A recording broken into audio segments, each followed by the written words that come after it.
Mabuhay, the light bearers. This is the youth speaking. Padayon, we are the Flame of Light who will serve you an unprejudiced and unbigoted podcast. Join us in our new series, The Catalyst of Change, as we tackle one of the most interpreted political repressions occurring in our nation. And for episode 1, me and Kyle will be tackling introduction and background information on the current red tagging of activists. You know, there are a lot of setbacks appearing in our country, and one of these million problems is the political indifferences. Exactly, partner. These are really causing conflicts between civilians and the government. As we all know, every individual's perspective differs from another, especially on certain subject matters wherein some express their views and concerns through the freedom of speech. These people are known as activists, or people who ought to bring light to make political or social changes for the betterment. However, the worst case scenario that could happen in between all of the dispute is the red tagging of activists. This is a topic that has gained a lot of attention in recent years and has sparked much controversy. Red tagging refers to the practice of labeling individuals or groups as communists or terrorists, often without evidence or due process. In the Philippines, red tagging has become a serious concern as it has led to human rights violations and even deaths of those who have been targeted. As the senior Philippines researcher at Human Rights Watch, Carlos Conde, red tagging is a pernicious practice that targets people who often end up being harassed or even killed. And the situation of red tagging in the Philippines is increasing and affecting even the peaceful activism being held in our country. Activists getting accused and harassed due to red tagging all because they became a whistleblower for certain issues that need to be changed in our society is truly heartbreaking and at the same time bothersome. Red tagging isn't a practice to reveal the enemies of the state, but instead it has become a way to promote discrimination and violence just to protect those who are in power. Welcome to the second episode of our series, Catalyst of Change. From the previous episode, we've learned the massive negative impact of red tagging activists and how it postpones the peaceful call of the people for change towards those who are in authority. That's right. According to Cristina Palabay, the Secretary General of Karapatan, she experienced being threatened with rape and violence when she was red tagged, while Kong Corrales and his family were accused of being communist supporters caused by writing in Mindanao Gold Star dating. Yes, but not only that. Several indigenous leaders were red tagged, which resulted in putting their communities at risk. And guess what? This only happened due to the fact that they refused to be in support of some of the governmental projects, which involved the destruction of nature. And these activists who are only trying to protect our mother nature get punished through the legal system, get targeted by the security forces of the government, and sometimes even at the expense of their life. Also, with regard to the late human rights activist Zara Alvarez from the island of Negros, who was gunned down by two unidentified men on August 17, 2020, wherein she was counted as the 13th human rights defender assassinated from the year 2016 up until 2020. That's how heated red tagging is. And that's what we're going to tackle in our next episode, so stay tuned. Recently, red tagging has become active in the Philippines. Who exactly are the people doing this and why? We will be tackling who's behind red tagging in this episode. It's clear that red tagging is a complex issue that affects many different groups. In the Philippines, red tagging has been mostly done by the government. Security forces, public servants, or shills are the ones performing red tagging. I think one of the main reasons why red tagging is being used is because the government sees those who are critical of their policies as threats. Rather than engaging in dialogue, they resort to labeling individuals and groups as communist or terrorist. I agree with that. The government is using red tagging as a way to discredit journalists and media organizations that are critical for their policies. It's a way to silence, dissent, and control the narrative. Another factor to the growing activity of red tagging is the lack of accountability. Those who are responsible for red tagging are rarely held accountable for their actions. This impunity allows the practice to continue. I also think that red tagging is being used as a way to divide and weaken progressive movements. By painting activists and human rights defenders as threats, the government is trying to isolate them from the broader public, so we wouldn't lean on them too much and learn how to analyze things based on the two sides of the story. I agree with Ms. Fernandez, and it's important to recognize that red tagging is not just a political issue. It affects everyday people who are simply advocating for their rights. We need to address the root causes of the social issues that are driving this practice. However, if I'm going to be honest, it's not only the government who practices red tagging. Some other individuals, organizations, or groups may engage in red tagging or other similar activities for their own personal agenda. So we can just point it out to the government. Exactly. It's clear that red tagging is a complex issue that requires a multifaceted approach. However, what are the reasons and motives behind the actions of the activists? Well, we will be discussing that in the next episode. Stay tuned. This is the Flame of Light signing off. Now that we have showcased to you all genuine information, let us now introduce you to our 6 guests that will share their points of view in our podcast, Flame of Light, today. Let us welcome them. Hi, I'm Nino Valmadrid, a human rights activist who has been working with various communities in the Philippines.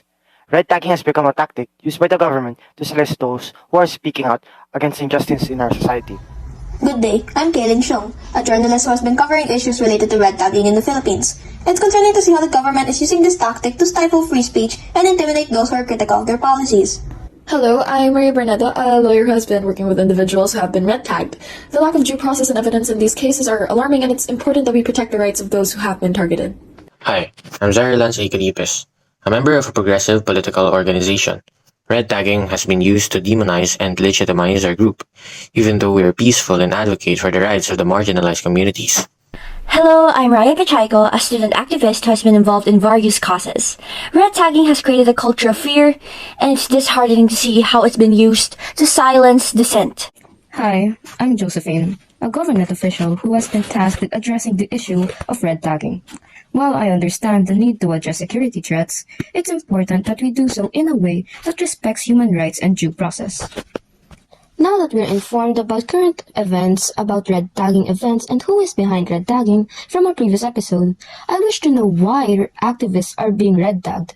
Is it simply because their opinions differ with the government and they find this a threat to their power and authority? Well, you get the overall idea. The government wants to punish activists as if they are able to gather enough people to support their ideas that counter the government. They will be forced to change the rules that might not favor them or the country, or worse, the government will be overthrown. It is to keep their name clean. My just red tagging at opposite effect. Now people are doubting the government because of this.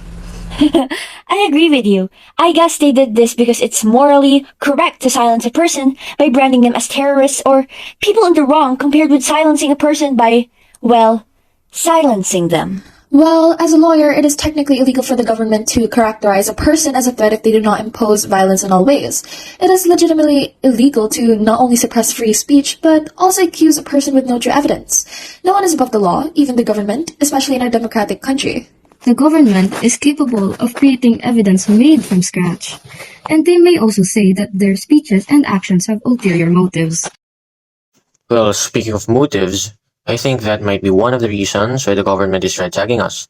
The motive of our organization is to promote Muslim peace, but apparently the government finds our campaign terrorist-like. This is unacceptable. Yes, exactly. Our motives are for the sake of marginalized people. We do not wish to harm other people, or are we not convincing them just for our selfish needs and wants? We simply want not only to be heard, but also be listened to. What is up, fellow youth? You're listening to the Catalyst of Change, Episode 5, Current Solutions Regarding Red Tagging of Activists by yours truly, The Flame of Light. Wow, you seem more energetic today. Anything special? Of course. Today, we have a special guest who's giving us the answers and info for our topic this episode. Give it up for her. Hello! Would you like to explain to the youth what you do? A simple introduction would be fine. Hi, I'm Advin Curtin Fernandez. I am a researcher and a journalist for Journale in Talento. I find the scoop for spicy topics like what are we talking about right now. Usually, I only find and give information to my company, but now I can finally voice out my opinion. Hello, nice to meet you. So now that we have gotten the introductions out of the way, we can have the meat and potatoes of the episode. First question. Has there been anything done against red tagging? Well, based on my knowledge, most of it are suggestions to the Philippine government. An example of this is the ICJ's recommendation, which states that the government must desist from labeling activists and human rights defenders as terrorists. And the accusations of terrorist actions must be ruled through law and have reasonable charges, compliances with due process, and the right to a fair trial by an independent and impartial court. Another example is that the red taggers must be investigated and prosecuted in proper administrative and criminal proceedings.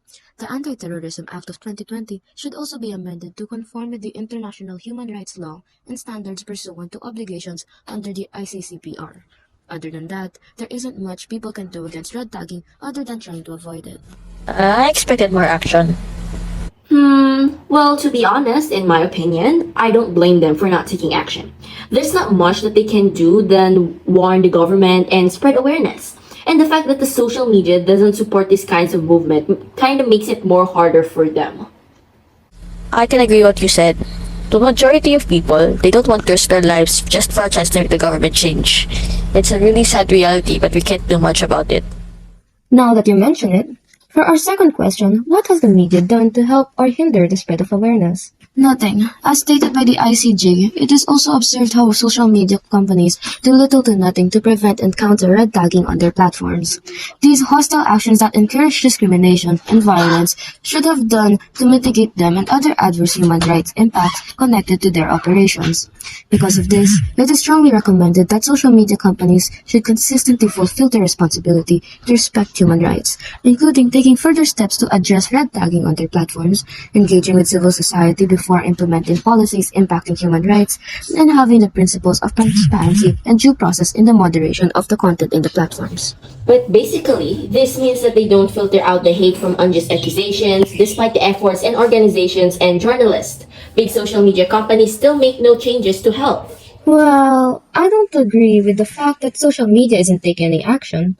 It might not concern their company, but it will concern the country in the future if they do not help. Same here. Turning a blind eye because it doesn't affect you is a bad mindset, especially if it could affect you. After all, if the nation falls, social media will serve less purpose. Now, for the last question, what do you guys do if you were to take action? Personally, I would gather info. Like what our guest stated, there isn't much people can do, and that's because they don't know what to do other than to hope that the government will listen. I would spread awareness with people that are aware of this issue. In this way, we will have more manpower, which might intimidate the government to take action. And the people's voice haven't failed us yet, so why will it not work this time? Well, that's all for the time we have today. I hope you youth have formed your own opinion and have become aware of the issues in our current society. Thank you, and make sure you tune into our next episode of our series as the Catalyst of Change. Have you ever wondered about a world without the freedom of speech and expression? Would we ourselves be allowed to flaunt our opinions, ideas, beliefs, and ideologies in life? Most importantly, if these ideas present in our minds actually have the shot to make a big difference in our world, that is the essence of activists who call out those in authority and proclaim the just. But these current activists are not immortal beings. They can't speak for the situation or setback occurring in 100 years' time, metaphorically. And that is what we, the youth, are responsible for.